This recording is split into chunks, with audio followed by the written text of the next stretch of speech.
University. Ignorant, we gon' bring that racket like it's Wimbledon. Discipline, but yet to find anyone equivalent. Ain't no podcast similar, now you won't find no synonyms. Be produced by Q Smith, sound like it's by Timberland. JBB in charge, EG set the bar. Cool be sipping water tree, and Turk gon' lay the law. Jokes may go too far, but that's just who we are. Prolific, so gifted, words that have your soul lifted. So consistent, yet so different. Ain't nobody copy that lane. Carry that torch, heat up the game. Ain't nobody got that flame. Different, different. Man, this intro different. Man, this intro ignorant. God damn. And what's good, ladies and gentlemen? You know what day it is. You know what time it is. Time for the one and only rendition, Ren and Stimpy edition of the one and only D1 Ignite University podcast. I'm your host with the most eating toast, seeing Ghost J Brown, coming to you semi-live from another undisclosed location. For once, you can see my man JJ. He's here. You can't see Scully because he's just upset at the world, and I do not blame him. But I'm gonna give them their proper intros. JJ, what's happening? What's good? What's good, everybody? Glad to be back. Missed y'all last week. Your boy was dealing with some personal stuff, but I'm back.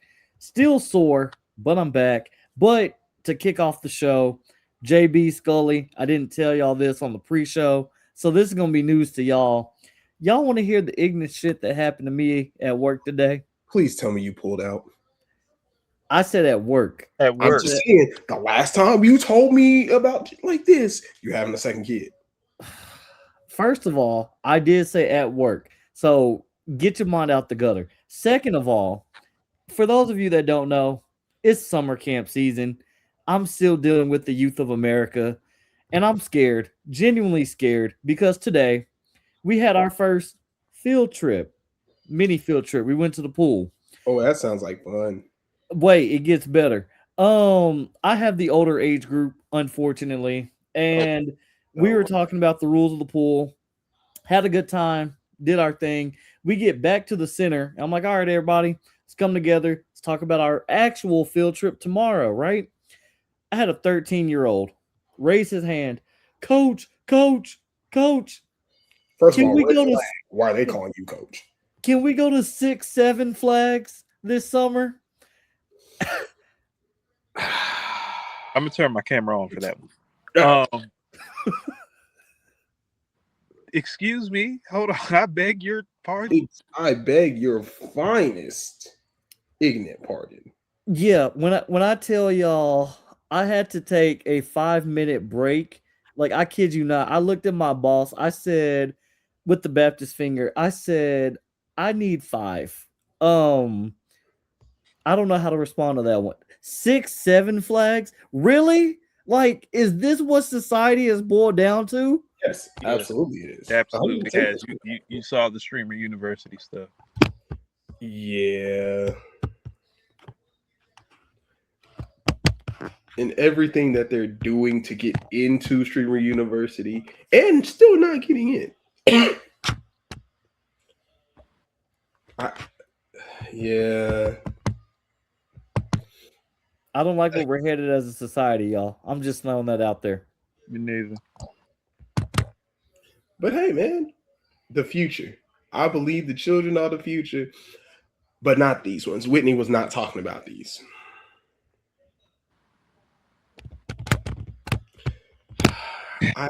It hurts my soul. Captain Scully, introduce yourself to the people since you in the dark today, literally. Yes. Team fuck them kids over here. Yeah, you know, your boy Scully, we out here. I was here a week ago. I'm here now. We're back. And who was here about a week ago? I was here about a week ago. All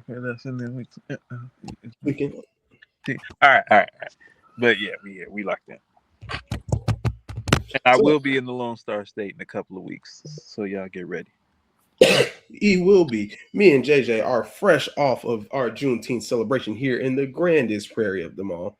Some people were there to support and like it. Some people were there to just hate watch, I guess. We don't really care about them. But overall, it was another successful Juneteenth here in the prairie. We were live from the Epic on Friday. Thursday, we played volleyball. The police was cheating like normal, who we all know. Friday, Epic Central, Don Diego and the band doing their thing. Saturday, down at good old Tyree Park for good old Tyree Park things. And again, if you're a hater, I don't care. I'm gonna tell you, I would have been there just to see the boots and skirts And the shorts. And you know, I'm gonna piggyback on that real quick too, because the fact that K104 was out there on Friday night should tell you all you need to know. Because anybody who is anybody in the DFW knows that K104 spends a lot of time at cell phone shops, primarily Cricket Wireless. So the fact that they said, hey, this is a big enough deal for us to get out of our roots and go support the cause and turn up at Juneteenth in the grandest prairie of them all means we did something right. So to all of y'all out there that had to take on it when you didn't like it, A, help the committee instead of bashing the committee, or B, take your ass to another city and enjoy whatever festivities they may have going on, or like or just stay at home. Dave Chappelle. Or, and here's another idea: you could shut the fuck up. Just throwing it out there. Just not it. Just not it. Could, you know. Shut the fuck up. But anyway, we're done with our negativity. Yeah, we better stop because the hit dogs are hollering. That hit dog was mighty loud. Anyway, we're gonna get to some some kind of tivity. Anyway, as y'all know, the NBA finals are officially over. And the New York Knicks became the NBA champions for the first time in 50 years. 40? 53. 53 years. Dear Lord, baby Jesus. Hey, it is what it is. It happens. It happens. Congratulations to the Knicks. But I do have a question for y'all, for the good people who watch the Ignis show and for y'all who are on the show right now. Did the Knicks win or did the Spurs just lose it? Because the Spurs had commanding leads in every single game. Except for... Nope, everyone. Oh, and they just decided they were going to stop playing basketball. Before I give my take on the NBA Finals, can somebody check on the people of New York City? I'd say that with kindness because we're doing some kind of activity on this show. That city is in utter chaos. The minute they won, people were smashing cars, kicking horses. There were fires in the streets. It was insane. I can only imagine what's going to happen during the actual parade. God forbid if there's still a city for the parade to go through. By the way, I said this already. I'm a big hater of the police. You know that. Y'all know that. But the NYPD are, you know that they say when God gives your hardest battles to your strongest soldiers. He was talking about the NYPD because imagine the week that you have imagine working on the New York Police Department this week and you sit down in your whatever meeting and briefing room on Friday before, whatever, and you're told, you know what?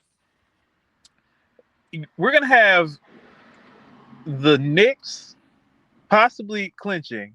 We're going to have World Cup fans in the city, specifically Brazilian World Cup fans here in the city of New York. The Knicks are going to win the championship. So you already got to deal with the World Cup fans and Knicks fans. And then the parade is going to be the same week that they win. So now you're going to have a Knicks parade on top of World Cup games in New York, on top of a Knicks fandom. What in the hell? NYPD overtime this week is about to you're about to secure generational wealth if you're a member of the NYPD this week. But they do have Spider-Man to help. Is Spider-Man causing some of the problems? Absolutely. Absolutely, because he's a Knicks fan.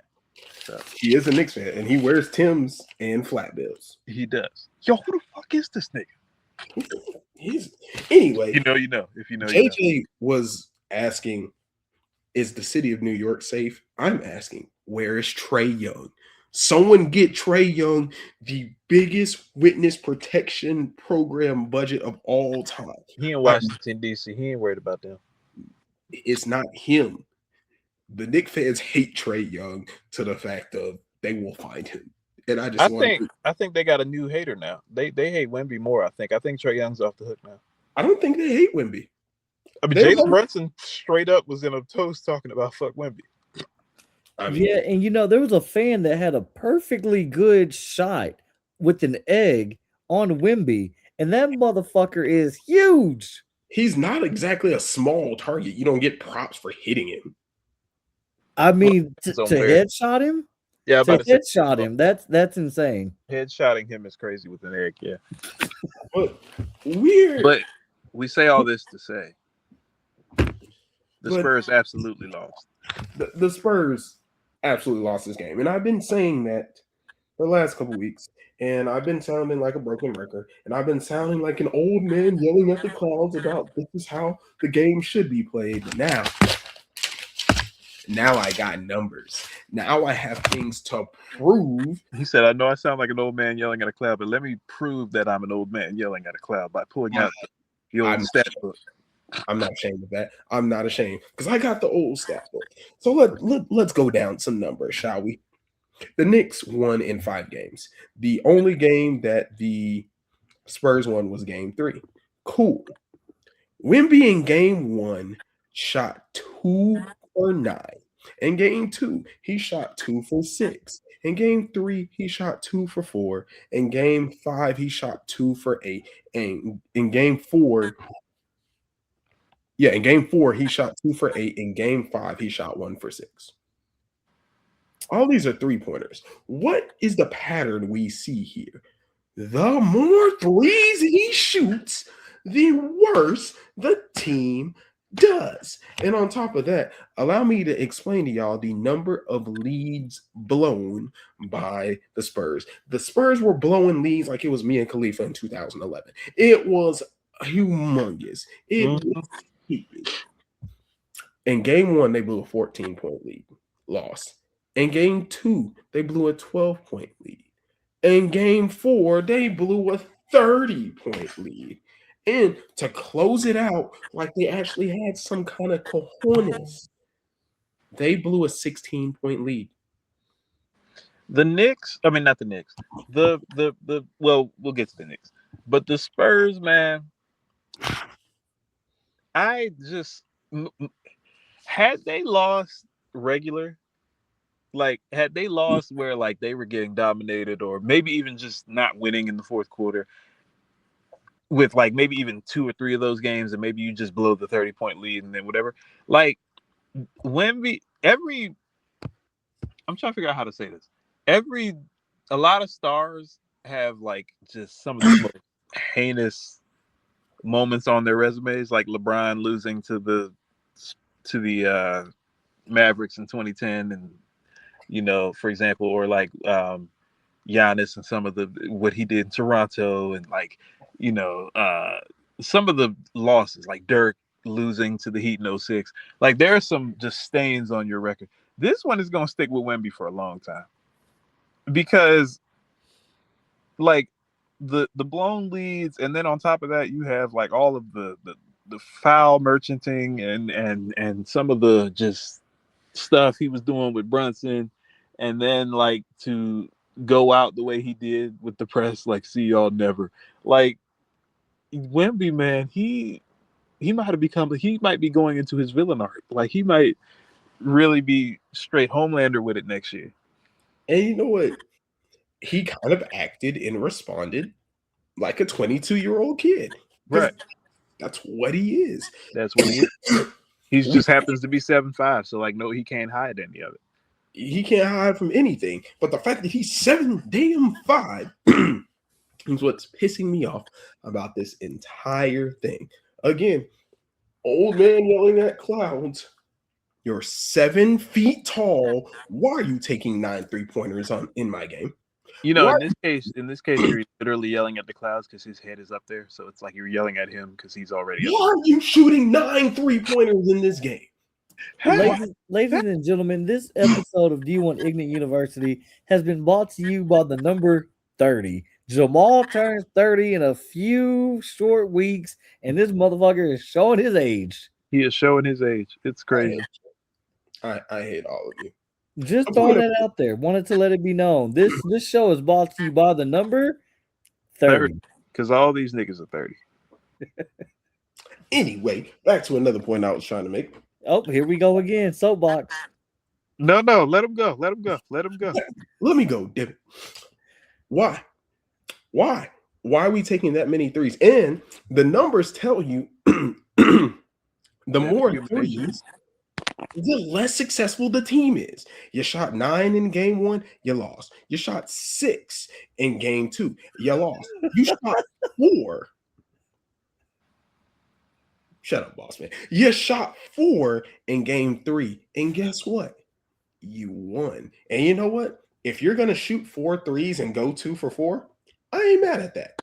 That's like, yeah, that's decent. But where did we lose our basketball common sense? When did we lose our basketball IQ? JJ, if we're not even in the NBA game, if it's just me and you at the park shooting around, playing 25, one-on-one, whatever, and you miss 5 threes, 5 straight threes, what are you probably not going to do for the rest of the day? Oh, I can tell you right now, I'm not pulling up from 3. 1, I'm at least going to try to get to the paint. 2, I know I'm a lot smaller than you, but damn, I'm going to try to get to the paint. And 3, I'm not shooting no more threes. I'm at least going to work on my mid-range game. We're going to try to get closer to the basket.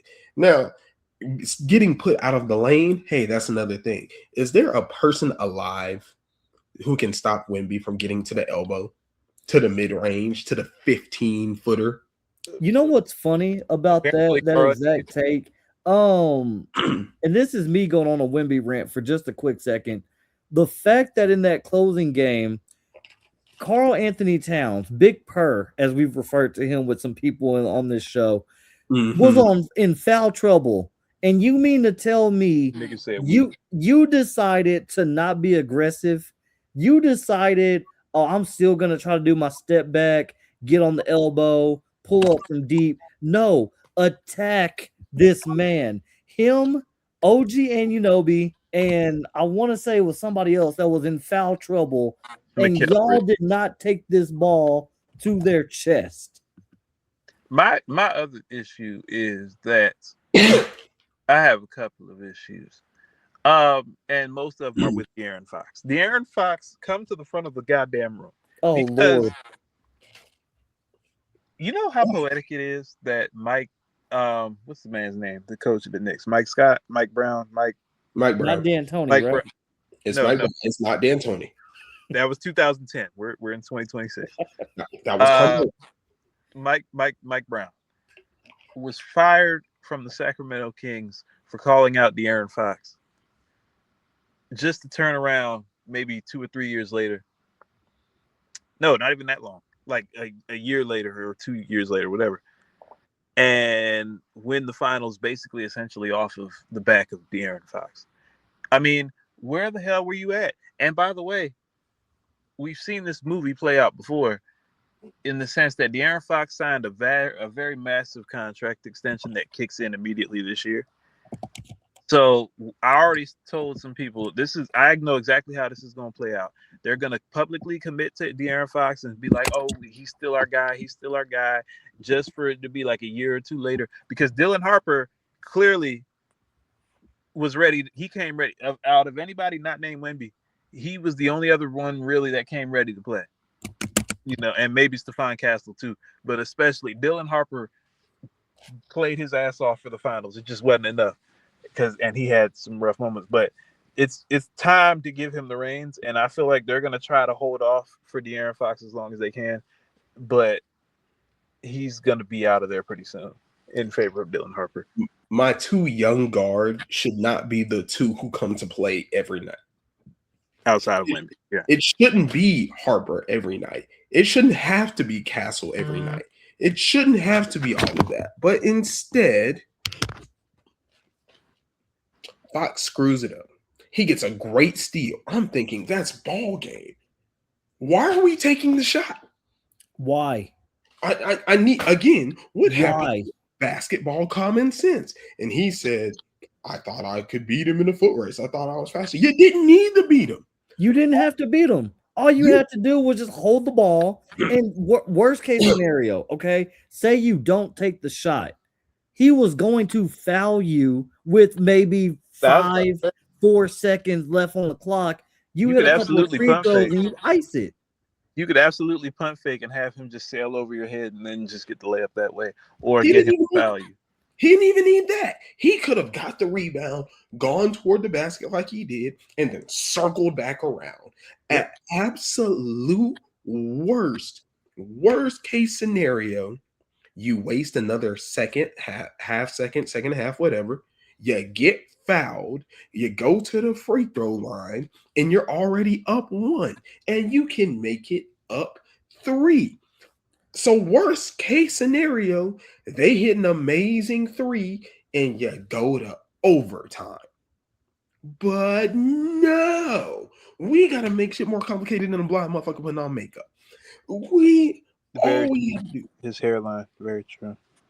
All we had to do was stop. And all he had to do was go to the goddamn barber.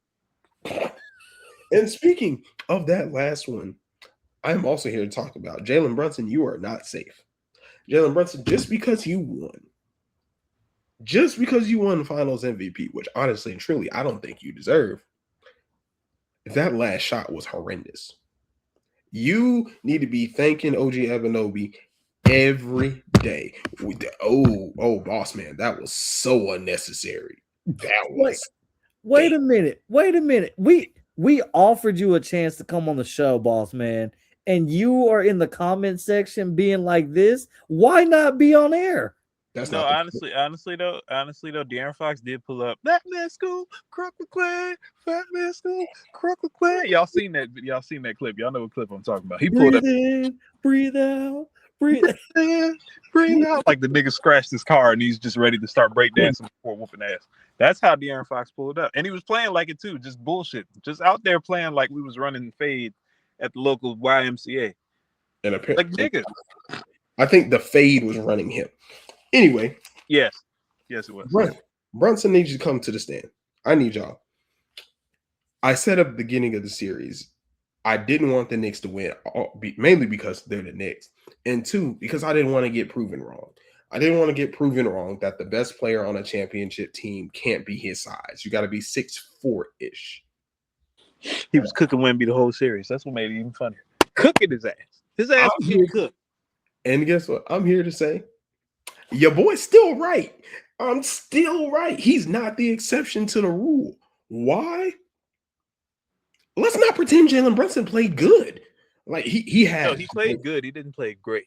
He had great and played good in the big moments, except for game 5. Closeout game, I got nothing to say. Man was balling. 45 big ones. 14 of 27, 45 points, with 15 of those coming in the fourth. That was kind of like when Giannis scored 50 in games. Like it was the same idea. It's like, oh, this nigga was just like, it's just his night. It's just like nothing you can do. There's nothing you can do. But hear me out about Jalen Brunson, why he did not beat my rule. Because he didn't play great, but he played clutch. And I think we've all talked about it before. You can be clutch and not have a good game. All right, Becky Hammond. All right, because hear me out. In game 1. No, I get what you're saying. No, I said the same thing. I'm like, I thought that it wouldn't be enough. I was like, bro, the Knicks are going to have to find something other than drag it out. Jalen Brunson make tough shots in the fourth quarter. I thought that it wouldn't be enough. And they said, or you could shut the fuck up. And they kept doing it. And 1 and 5. And I'm just like, I don't know what, like, it worked. So I can't even say nothing. Like I couldn't say nothing if I wanted to. Yeah, and I'm gonna shut up. But hear me out here, because game one, Brunson was 12 for 31 for 30 points. Yeah, no, That he was doesn't awful. that doesn't sound that bad, percentage wise. That's a shade under 50%. Mm-hmm. 13 out of his 30 points came in the fourth quarter, which means almost half of his entire game came in the fourth quarter. So quarters 1 through 3 was 18 was I'm sorry, what's the math on that? I'm not good. 17 points. So 17 points for 3 quarters is 6-ish points a quarter. That's not really good for a It's guy. not good for Jalen Brunson. Like that would be good for like Mikal Bridges or Josh Hart. For OG Anunoby, that'd be a good game. Yeah, but not for Jalen Brunson and not for Karl Anthony Towns. So we're going to game 2, the first 2 games. He was 7 for 25. Also, that's not good percentage-wise at all. At all. And of that 20, he had 7 in the fourth quarter. He had damn near half his points in the fourth quarter. So Brunson just being big shot Brunson. Game 3, the game they lost, but they did come back and make it interesting. He had 32 points. 12 of that came in the fourth quarter. So he's clutch. Didn't he win like clutch player of the year or something too? Exactly, he did. So he's true to what he's supposed to be. He's true to his name, true to the brand. And he's clutch, but 11 for 25 to get 32 points, that's not great. That's not great. And then we bring it on to game 5. Hey, I'm not talking about game 5 because 14 for 27 is over 50%, 45 points, and 15 of that in the fourth. Like game five really is like the one where everybody's like, okay, that's your crescendo, that's your magnus opus, that's your like icing on the cake, dotting the T's, crossing the I's. Like we all get game 5 is game 5. All the other games though, even Jalen Brunson himself said, bro, I've been playing subpar. And he knew that. But he did just enough in the fourth quarter. I mean, he got it done in the fourth quarter. And plus the team was so well constructed. Like I think it's criminally underrated how well constructed this team was. Like top to bottom, this is one of the most well constructed teams. And it's hilarious because somebody made the point that the Knicks are built in a way that they're not a super team, but you can tell there's nobody that was more important than anybody else. Like even Jalen Brunson, as good as he is, like there was nobody that you could point to where it's like, okay, Jalen Brunson is the guy in the fourth. Like you could go and turn on the game at any point, and crackhead Josh Hart was having his moments, and then you could have like OG who had the game of his life in game 4, and then you have like game 2 when Karl Anthony Towns shows up, and like and you would just have that throughout the series and throughout the playoffs. Really, this is one of the most dominant playoff runs I think ever. They won 13 straight. 13 straight. They only lost 2 games the entire playoffs, or three games the entire playoffs, and 2 of them came in one series.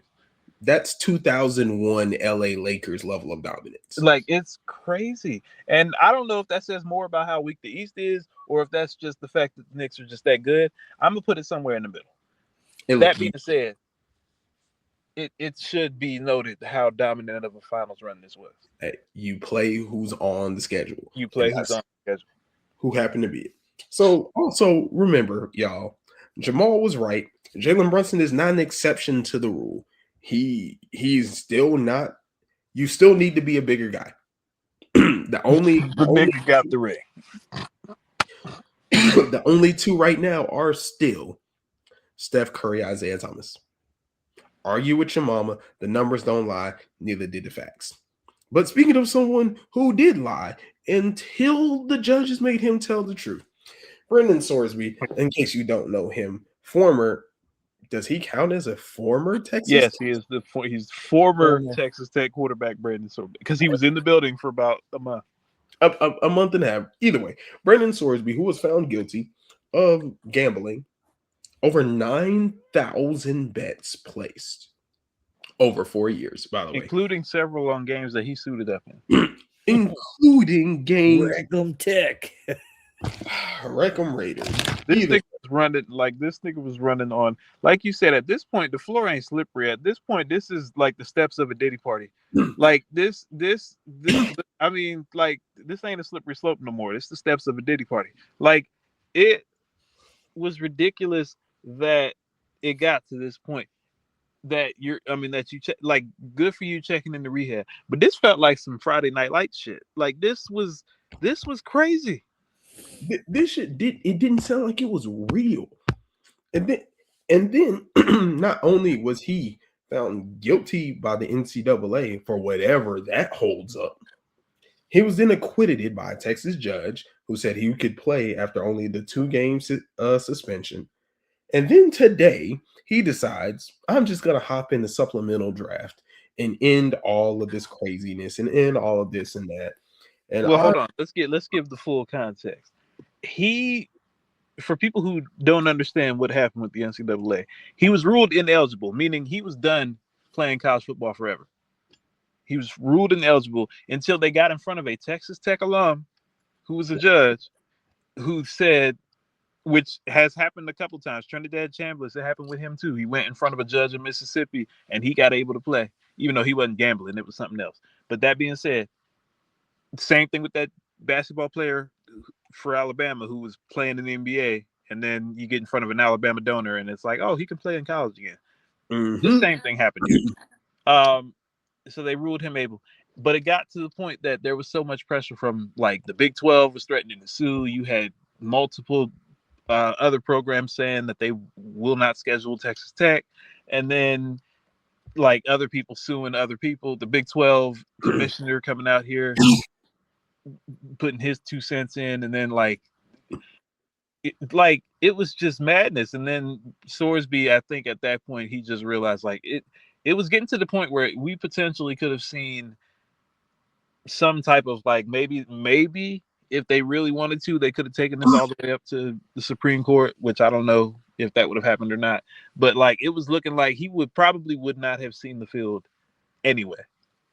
So he decided, you know what, I'm gonna just wrap this shit up and I'm gonna go to the supplemental draft, which, by the way, for those who are keeping track, they haven't had a supplemental draft since 2023. And very rarely do people get drafted in the supplemental draft because you have to give up your first round pick for the following draft. Yeah, in the NFL. most teams know it's not worth it. At the end of the day, he will probably just become an unrestricted free agent. He'll probably be in the UFL. I was just about to say that. More than likely with this whole saga that's going on, which is absolutely crazy that it's gotten to this point, but it's 2026. What else is new? Yeah, this will make a great docu-series one day.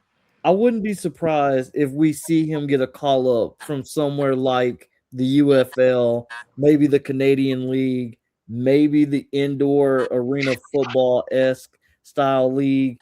Or that shit that Menzel was in, the fan control football league, or whatever. Something like that. But for NFL level, I don't see it, just because the caliber of player at the NFL level, even the weakest teams like the Browns, the Jets, the Raiders, the Dolphins, the Falcons, I don't see somebody saying, oh, hey, let's pick up Brenan Sorsby as a third string or as a training camp quarterback or whatever the case is. I just don't see anybody attaching themselves to that situation, knowing the backstory and the backlash that's going to come with it.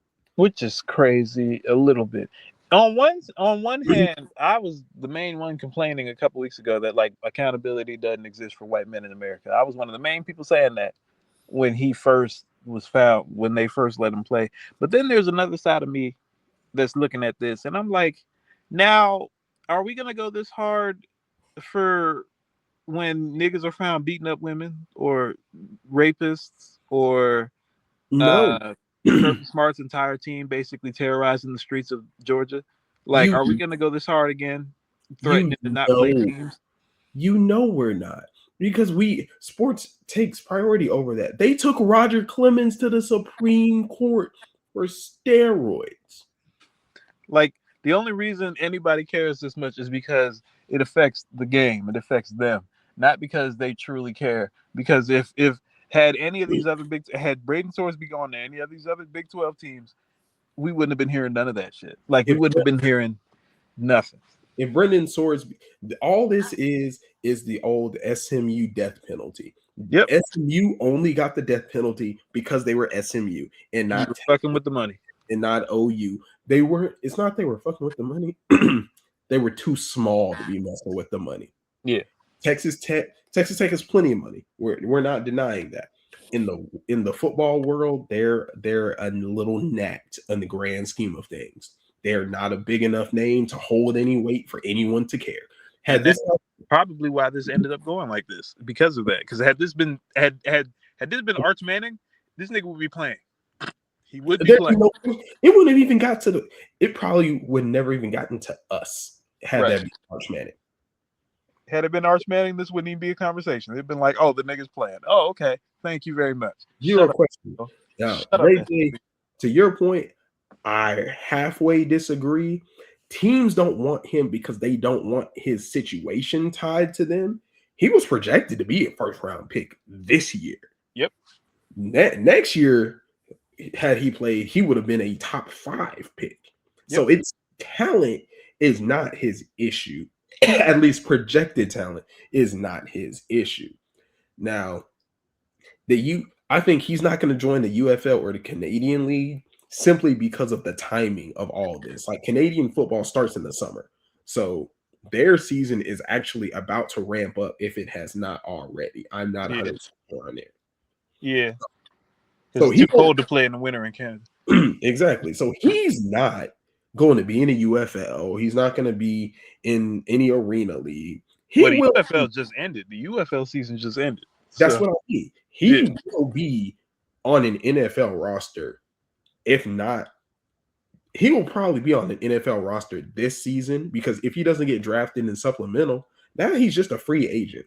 And instead of wasting a draft pick, they're a team who's looking for a quarterback. They're going to pick him up, put him on the practice squad. He'll maybe work his way up to the 3rd string or be the emergency guy.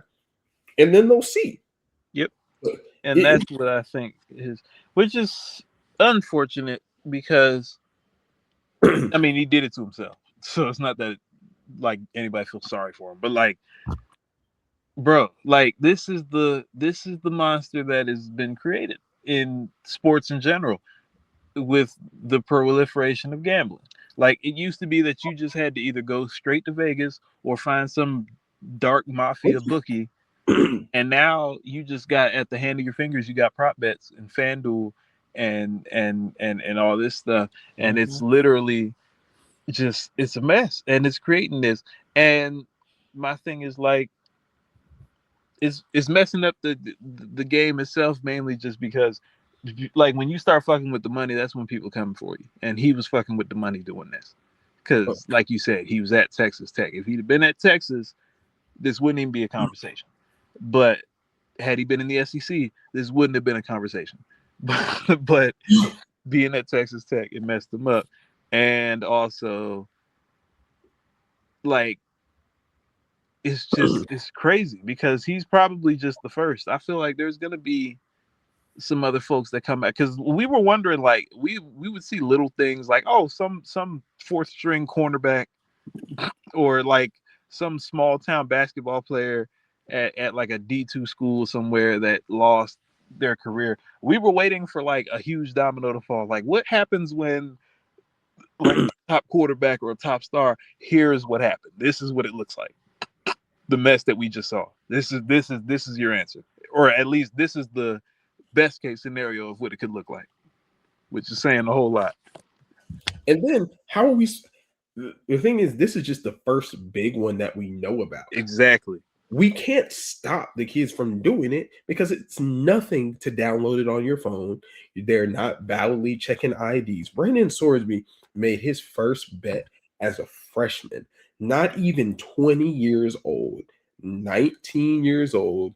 He got on there. Mind you, in 4 years, he placed 9,000 bets. Now, do y'all understand the sheer insanity of 9,000 bets? I've done the math for you. Actually, over 4 years, that's 1,400-ish days. That averages out to 6.14 bets a day. Now imagine Take that nigga's phone away. 6 bets a day. Now we won't get into the semantics of he only did it during football season or basketball season, yada yada yada, blah blah blah. That's 9,000 bets. That does not matter. Like people are like, oh yeah, he only did it. It doesn't matter. It does. And then he, in his argument, which is a valid argument, is going to be, how can I not? Every time I watch a sporting event, DraftKings, underdogs, whatever prize picks, whatever your vice is, it's there. Vegas has 1 million of them, and you can get them all in 20 seconds on your phone. Again, we're asking 18, 19, 20, 21-year-olds to not be stupid. But guess what? Y'all come in. Let me tell you a secret. All 19, 20, 21-year-olds are stupid. Oh, would you look at that? Wow. There's different varying degrees of stupidity, but ain't none of them smart. All 19, 20, 21-year-olds are stupid. And it's even worse with 19, 20, and 21-year-old athletes. Even worse. That ain't never been told no. Never been told no. We never know had to do nothing for themselves.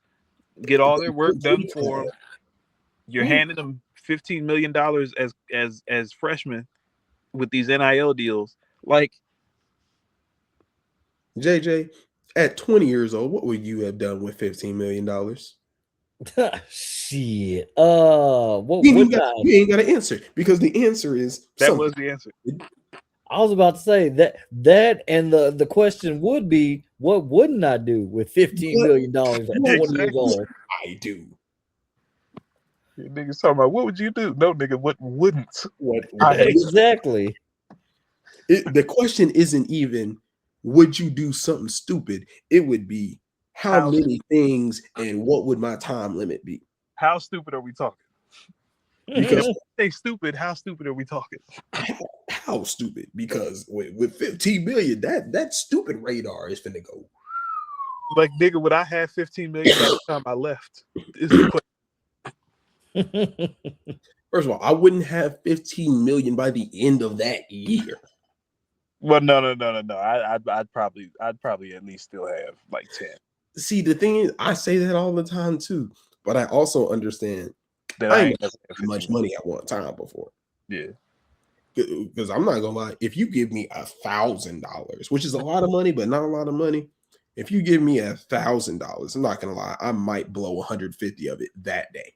I got 7,000, and well, most of it went to rent, so never mind. I was being responsible. Carry on. If you give me 1,000, I might eat a good lunch and buy a pair of shoes that day, which is gonna be $150, $200, which isn't a lot amount, but when you percentage it wise, that's 20% in a day. I'm not gonna lie, I'd do it. The Steiner math is mathing, y'all. Telling you. Get 20%, and then you turn around, and then you get another 25%, and then and another 24%. It's like, wait a minute, wait. Hold on. Wait a minute. That video is hilarious. So anyway, Brenan Sorsby, we're gonna see how this is gonna play out in the next couple months, and how this is gonna affect the NCAA, because this is gonna become a problem. And the NCAA hates kids and hates kids with money. And Sorsby just happened to be a white one. Now let a black quarterback get in trouble with this. Oh, it'll be Terrell Pryor. I was about to say he literally will be Terrell Pryor, who was drafted in the supplemental draft. Sure was. Because he was a monster. And yes. But anyway, going to a slightly different topic, but not a slightly different topic, ESPN Next has offered an NIL deal to basketball athletes Kalina Smith and Beckham Black. Beckham Black being the younger brother of Anthony Black, who plays for the Orlando Magic. I have a hard time wrapping my mind around this. Yeah, me too. The sports network that creates the most popular, well-recognized rankings in the basketball world, really in the sports world, just gave 2 athletes an NIL deal. That doesn't sound like a conflict of interest to y'all. That doesn't sound. It very much is one, but ESPN has stopped being a credible organized. This is me with my hater hat on. They've stopped being a credible organization a long time ago. But that's all I'm gonna say because yeah. And again, another slippery slope of ESPN is another one of those brands that you can see a gambling commercial any second that you're on that TV. You remember the funniest thing to me was when that probe happened in the NBA and like Jonte Porter and like 2 other people got arrested and ESPN was talking about it on like Get Up and they flashed the gambling thing, but then they immediately like took it down. Mm-hmm. As they were talking about it. That was funny. I still remember that. That's hilarious. So ESPN, I don't see where I get ESPN Next is supposed to be the hub for high school sports and this and that.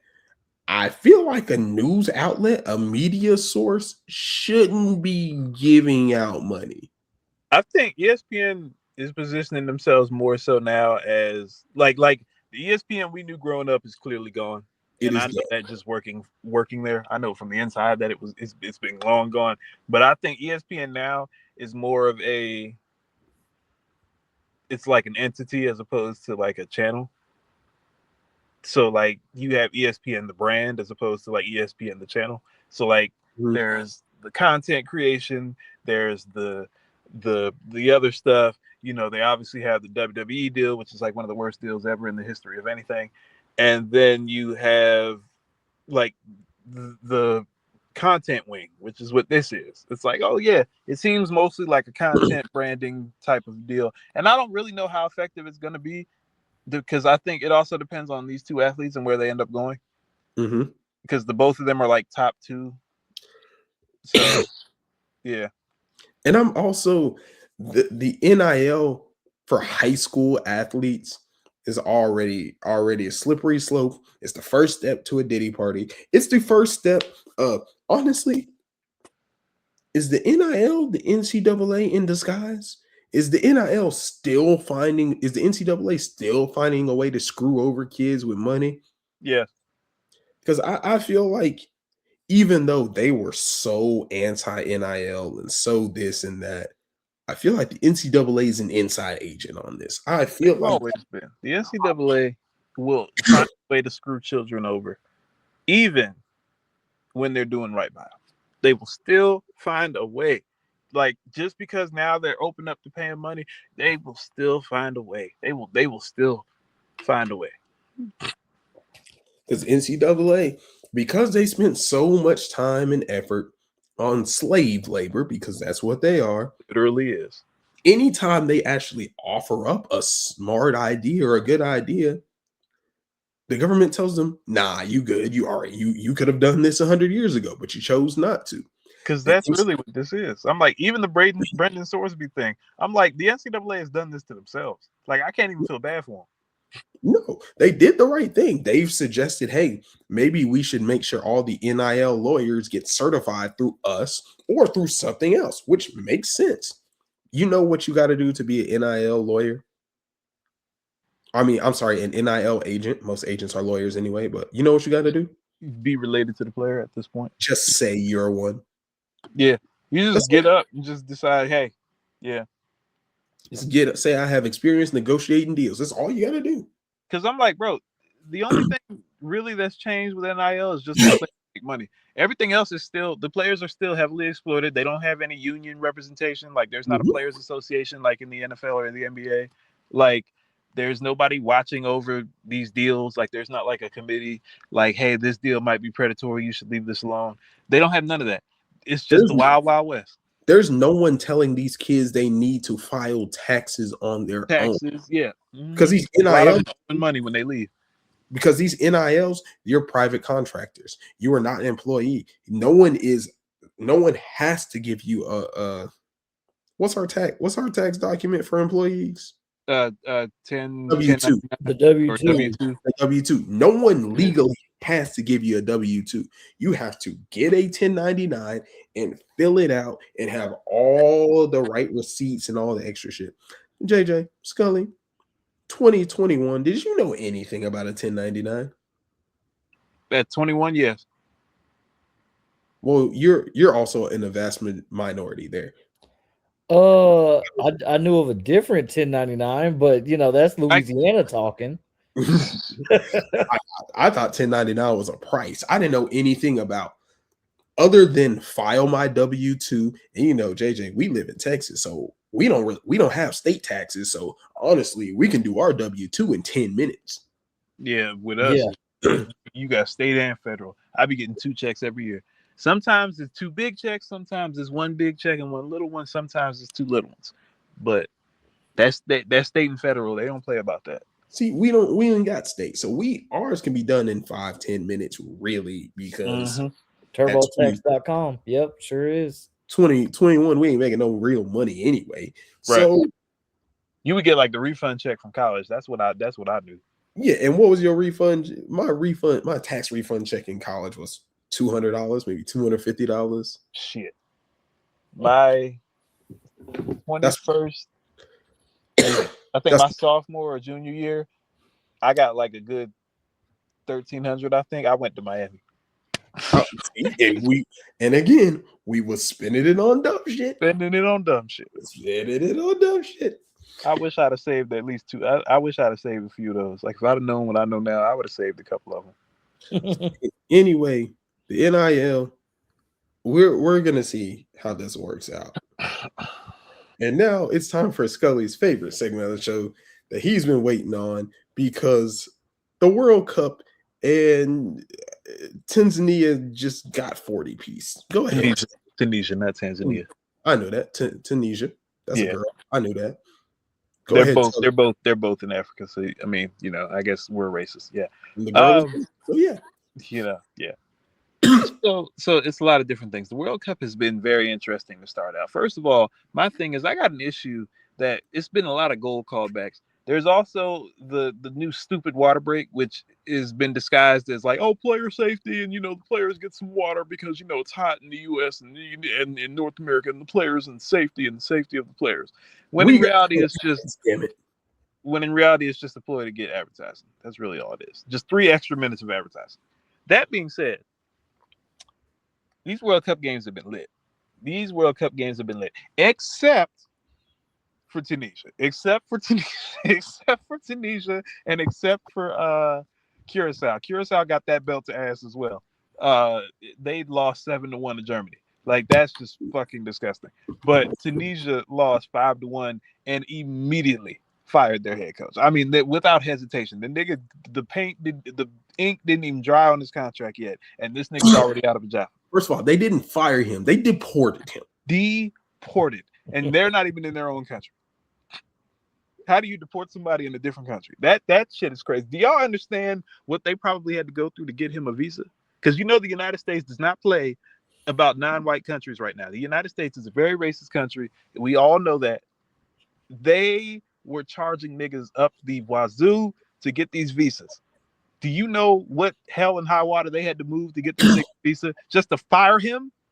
Just to get beat 7-1? 7-1 and fired this nigga after 1 game. In case y'all don't know, in soccer terms, getting beat 70-1 is like getting 7-1, not 70. I know it's like getting 40 pieced in football. It's like losing 72-35. Like, it's awful. In football terms, and for those who are not aware of what I'm talking about, in football terms, remember when Lane Kiffin got fired on the tarmac at USC? That's what happened to this coach. Except for he wasn't on the tarmac in this case. But like the same idea. 1 game into the World Cup. What? So in front of the hose. Literally in front of the entire world watching you get belt to ass. Like, yo, how do you even come back to your country at that point? You're probably a wanted man. I don't know what it's like in Tunisia, but And I'm not gonna pretend to know the Tunisian government and politics, but if they don't have their independence and they're getting ruled by another nation, they probably don't want to go home. No. They have their independence. That's why they're Tunisia. Okay, great.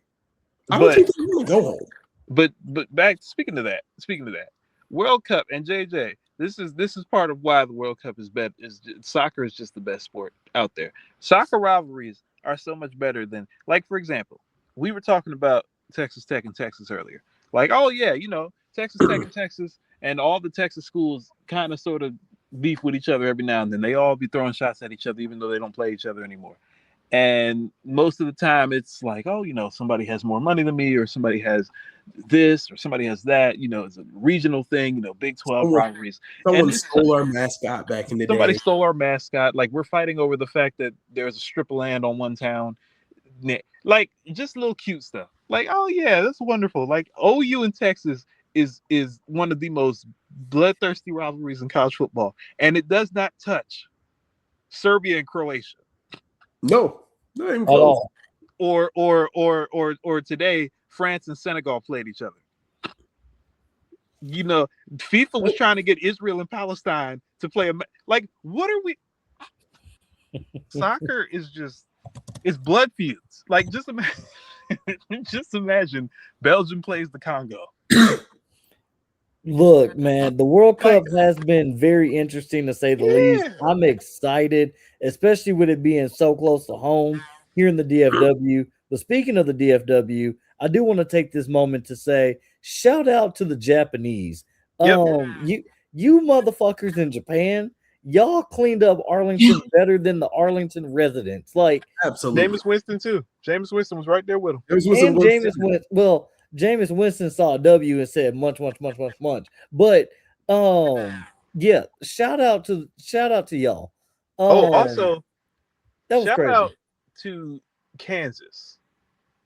Y'all seen the way Kansas has been like rocking with Algeria? Like, the way that they have, like, the Kansas Jayhawks band learned how to play the Algerian national anthem and greeted them. Like, this is also, that's the other thing about the World Cup, that unity. Like, with all the nasty stuff going on in the world right now, and we know most of it going on, like, it's cool to see things like that. Like, it's the World Cup. Like, there are moments where, like, soccer is like the world's game, the beautiful game, they call it, whatever they want to call it, and it brings people together. This is one of those moments. Like, the World Cup, I've seen some incredible, beautiful stuff with people. Like, I mean, like the U.S. people welcoming the Iranian team after everything that the government has been doing to them.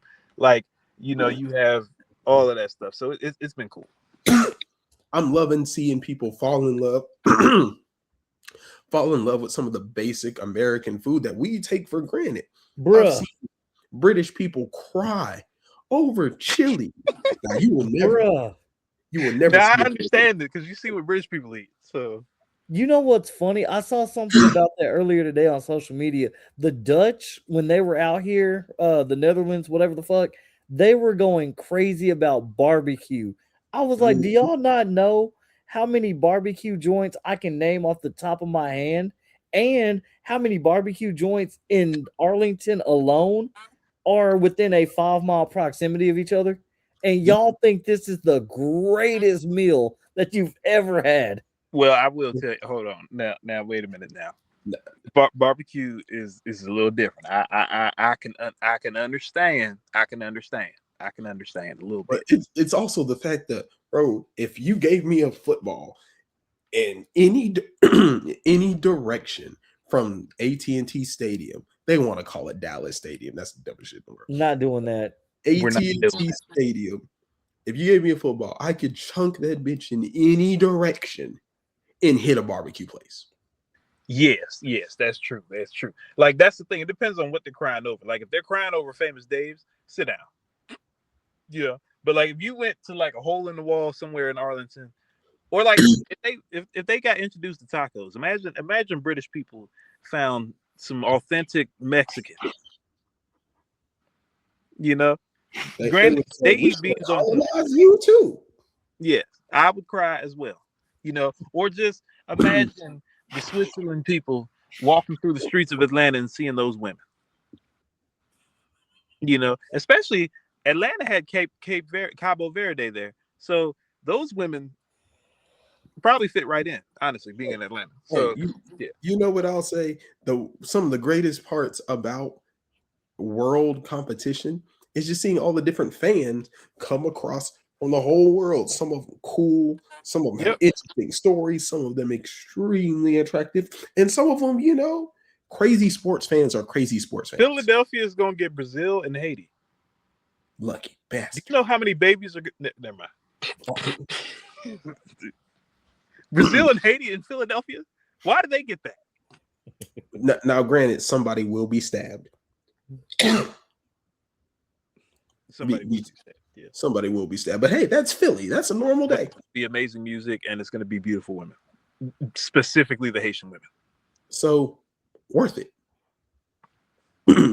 Absolutely worth it. If you would like to see more of our coverage on the World Cup, figure it out, because none of us afford to go there. But we're here to talk about it. So anyway, y'all, we have come to an end of another episode of the one and only D1 Ignite University podcast. Scully, you got any final thoughts for the people? Yes, I will say that, like we said, the World Cup is here, and just enjoy it, man. Like, enjoy watching the games, enjoy watching the people. If you're in and around some of these cities, even if you can't get to the games, just hang out around them, just hang out around, just get outside, meet people. You never know who you might meet. You might be able to get a green card and get the hell up out of this crazy ass country. But yeah. JJ, final thoughts to the people. Say, man, two things for the people. One, make sure you're liking, sharing, subscribing if you like what you see here, not just on the D1 Ignite University podcast, but the DFPN, That Feeling Podcast Network as a whole. We've got so much stuff coming down the pipeline. You want to make sure you stay tuned to that. And that leads me into number two, because Scully alluded to it. So we're going to go ahead and, break the ice here. You heard it here first. We are having a collaborative show very soon in honor of the Purge, Metroplex Wrestling, D1 Ignite, and No Gimmicks. Y'all stay tuned. Big things are on the way. And Scully, go crazy. After this show, you have to be subscriber number 4 to the Freaky Link. Just saying. Freaky Link. I look forward to it. I've been waiting for this. I've been waiting. We will tell you more about the Freaky Link when that time comes. So, ladies and gentlemen, like I love to say at the end of every episode, keep learning, keep living, keep loving. If you're in the DF Dub, just know I'm taking you to the games and I'm charging less than Uber. Don't worry about how we going to get that done. We going to get it done. But either way, JJ, hit the button.